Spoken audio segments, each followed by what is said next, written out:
Well, hey guys, there were a number of you who asked me to talk about the GameStop Reddit situation, and I want to kind of explain that as best I can. Now, I will say this is a very, very complicated thing, and there are a lot of details that escape me, but I think I can paint in broad enough a brush that you'll understand at least a little bit of the complexity of what happened and how it went down.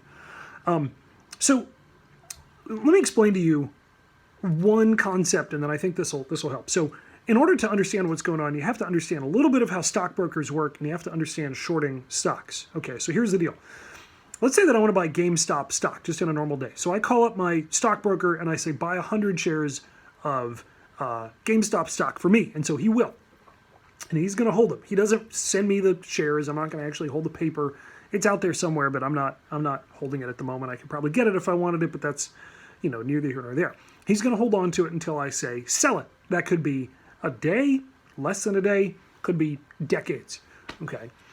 The thing is, obviously, the whole time that I own that stock, the value is going up and down, and he's going to take that stock and he's going to hold it. But he's basically just promised me that out of all the GameStop shares that he owns, 100 of them are mine. Okay. So yeah, he might buy and sell some in the meantime to make a profit for himself, right? But he's just promised that if I call in and I say sell my GameStop stock, he can cover the value of mine. Okay. So here's the deal.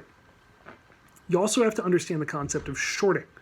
Okay. Shorting a stock is this. A stockbroker sells a stock when its price is relatively high and then buys it again when the price is low so that he can say, oh, I've still got 100 shares, right? But I made a profit off of it while you still hold it. Does that kind of make sense? A little bit? So here's how it would work. I'd call him up and say, buy 100 shares of GameStop, and he would buy it for me and for all the people who've called him up. Stockbrokers work for tens of thousands of people, okay, if not more, maybe hundreds of thousands of people.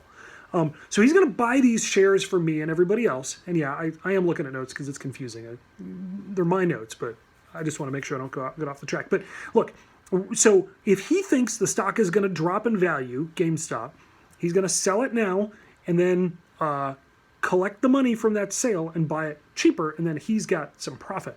Now, why GameStop?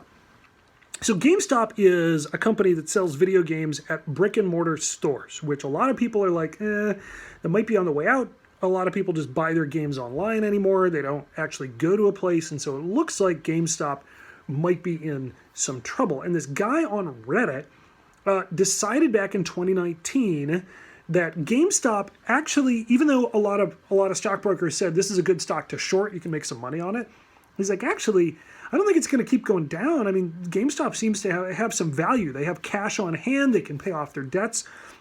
Sure, not everybody's going to GameStop to buy video games right now, but it's probably a company that's going to, stick around, and it's probably undervalued. So he encourages people to buy it. And he comes back every month or two and says, buy GameStop. And everybody's like, why would you do that? It's on the way out. He's like, but its fundamentals are solid. It's a company that's not going to disappear because they're making good business decisions. Well, finally, 2 months ago, maybe not even, people start to listen to him and they're like, he's got a point. Maybe we should buy up some GameStop. And on top of that, they kind of want to stick it to these people who make money by shorting your stock, right? By selling it high and then rebuying it low. They kind of want to stick it to those people. And you say, how does it stick it to them? Well, here's the deal. The stockbrokers have to keep a certain percentage of that stock on hand, right?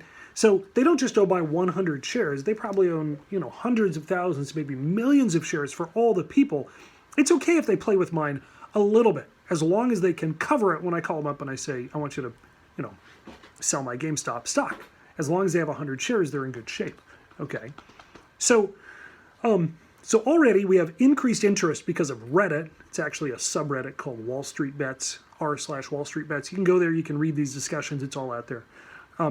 So the price is starting to go up because of Wall Street Bets, and these investors, the stockbrokers, are getting a little bit concerned because the price is going up and they've shorted it. They've promised people that, hey, I've got your 100 shares, it's safe, but the price is going up and up and up and up and up. So here's the deal.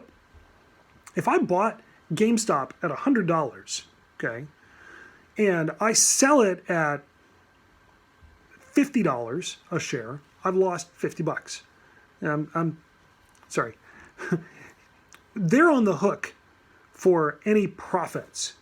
Okay. So let's say that let me try it again. Let's say I bought it for $100. I'm gonna fall off the wagon right here, y'all. If I bought GameStop for $100, okay, and they thought it was gonna drop down to $1 a share, so they sold a bunch, thinking that they were gonna pocket that $100. And when I sold it at $1 a share, they were, just gonna be like, well, here's your cash, and that's it. Well, the problem is, let's say that they sold it. Okay, they no longer own it because they're shorting it, and instead of going down to $1, it's now $1,000. That means for every share that I owned, they now have to give me the difference, but they don't own the stock, right? Does that make sense? Because they shorted it, hoping it was going to go down and they were going to rebuy it. But so they sold all my stock, and it went up to $1,000. Well, now they have to buy it, so that when I call them up and I say, sell my GameStop, they can actually sell something and not just lie to me about it, right? And so all these companies are kind of on the hook, but there's this interest that's driving the price up. And so these guys are like, well, we don't want to get to $1,000. We're just going to go ahead and buy it right now at whatever price it is. So now you have these stockbrokers who are buying up GameStop at whatever price it happens to be, which is not the $1 they wanted it to be. And to be fair, GameStop started at like $8, okay? But instead of dropping from $8 to $1, it's now at, $30, $50, $60. And they're like, buy it. Before it goes up anymore, buy it. And so all these guys are pulling money out of their pockets to buy GameStop, which further drives up the price. Does this kind of make sense?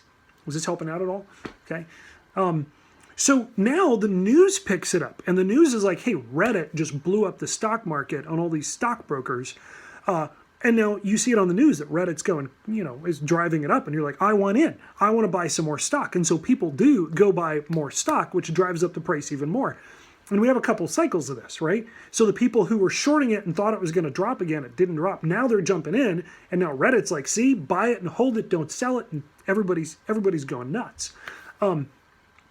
GameStop goes from $8 a share, roughly, to about $400 a share.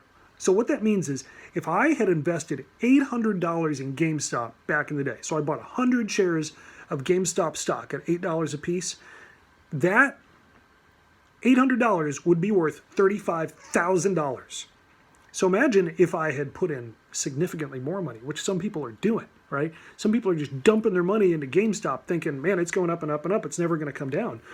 Well, the problem is everybody knows GameStop isn't really worth $400 a share. That is way overvalued. Everybody knows it's a matter of time until it crashes down to a much more sustainable level. It's probably not the $8, but it's probably not $400 either. Like, that's insane. So some of the trading sites out there, like Robinhood is one of the biggest, said, you know what, we're going to halt trading of this because what happens is not everybody's going to get $400 a share. Let's say it gets to 400 and you're like, all right, I want my money out now. If everybody tries to sell it, it's not worth that anymore. The best way I know to explain that is this. Let's say you have a baseball card that's worth $100 and you go to some kind of trade show where you're trying to sell it for $100. But you know what? There are 100 other people at that show selling that same baseball card to the same group of people who are going around and like, how much is your baseball card? $100? I don't want to buy yours. So you're like, well, $90. The price is going to drop. So if everybody's putting in their shares, the value is going to drop very, very quickly. Okay. If everybody's trying to sell their shares. So there's a little bit of controversy. The controversies are, should Robinhood and these other companies have suspended trading? I mean, it's a free country. Shouldn't they let things go up and down, or do we want to see some stability in the stock market? Do you really want your stock brokers to lose their shirts? Some people say, yeah, they should get it for, getting rich off of my back. I want to make sure, personally, I do own a little bit of stock, not a huge amount. I want to make sure my broker stays afloat because he's got my money, right? Why do I want that guy to fail? Sure, if he makes a little bit of money off of me, whatever. That's how business works in a capitalistic society. I'm okay with that. So Anyway, GameStop has come crashing down since then because people basically couldn't buy it on these platforms anymore. And now GameStop is at about $60 a share, which is probably a much more reasonable thing. Hey, if you got in at $8 a share, $60 is pretty good.